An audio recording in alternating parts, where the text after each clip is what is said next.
Lamar Jackson's drafting in Baltimore. Yeah. Many people say that's the end of Flacco, he's done. Or they say that he's going to be done at some point in the near future. I think that the Ravens have done the right thing. They've done their due diligence. They went and got a very talented player with a huge upside who might be, who knows, he could be the next Deshaun Watson. They can get him in there and he could start lighting it up. You never know. But I think that they're going to have Flacco start this season, and they're going to be a team that, despite them saying he's a quarterback, will have, since they are points challenged, will have no choice but to have a Lamar Jackson package and put that in front of him. Would you agree with that? Absolutely. You can't have that nice luxury car sitting in the garage on a nice sunny day. You got to take that thing out for a spin. Standing there in a helmet and pads because he insists on being a quarterback, and that's an interesting thing is that if he even let people know, indicated, I'd be willing to have a package. Don't you think he might even have been drafted higher last night, or no? No, teams have. They go through this process, and they love and hate guys based on their needs.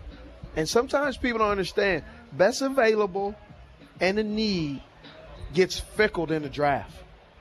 What the Baltimore Ravens did with Lamar Jackson, they said, like every other team does, we have an older player, may not be performing to the expectation that we would like, and when that time comes, let's start to be ready and have a guy step in line. They do it with wide receivers every year.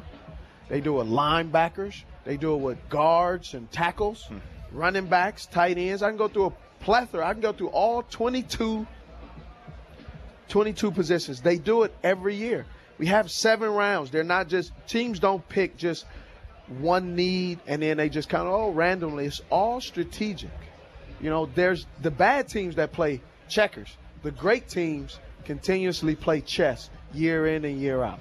It's interesting. I hear that all the time. Marshall, Michael, anybody that's not been a quarterback. Why do they treat quarterbacks differently? Why is it such a problem when there's competition there?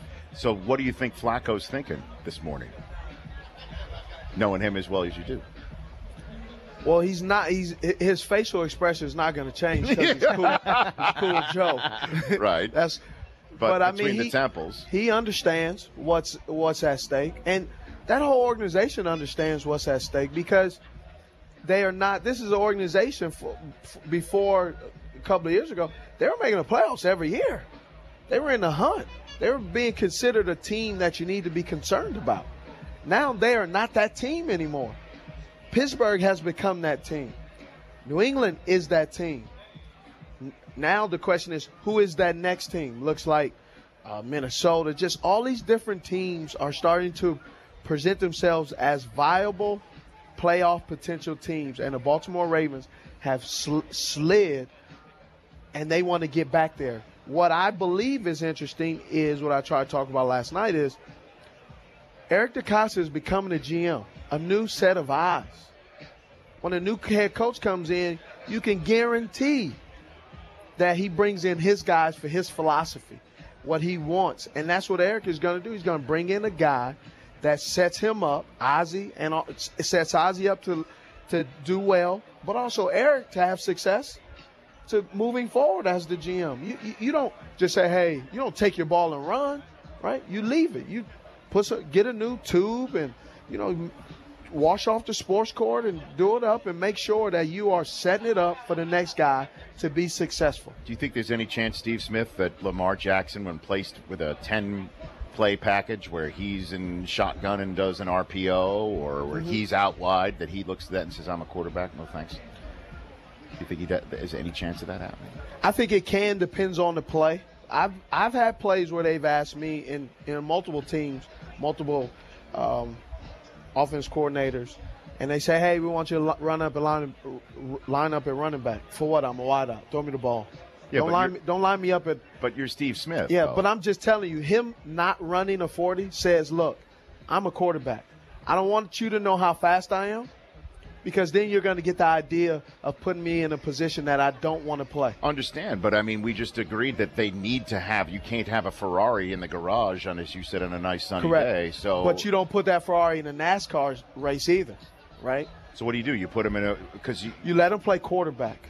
You allow him to throw the ball. So Flacco comes off the field for a few plays.